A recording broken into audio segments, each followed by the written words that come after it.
écoutez ce vocal-là et faites-le écouter à toute l'Afrique, parce que c'est une question de survie pour notre peuple. Ce serait une castration chirurgicale. Les autres, il faudrait les stériliser sans qu'ils le sachent.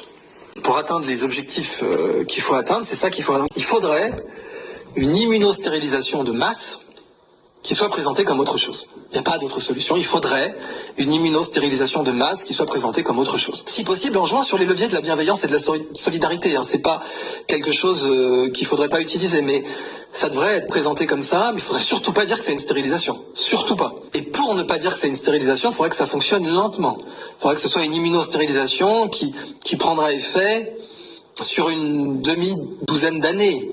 Minimum, vous voyez, pour que vraiment la fécondité baisse, qu'on ait des femmes qui n'aient plus leurs règles ou qui aient leurs règles complètement déstructurées, complètement déréglées. Et puis des hommes, pareil, qui soient de plus en plus stériles avec leurs testicules qui produisent de moins en moins de spermatozoïdes.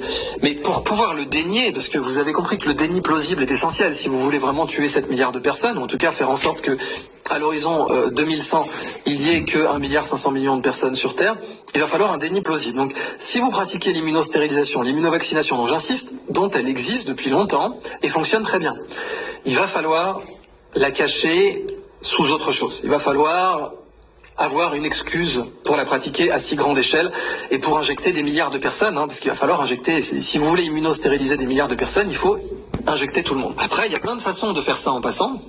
Il y a des méthodes marketing, il y a des méthodes politiques, et puis il y aurait des méthodes technologiques, qui seraient d'utiliser une immunostérilisation qui passerait par les muqueuses, qui serait inhalée, ou qui passerait par des moustiques.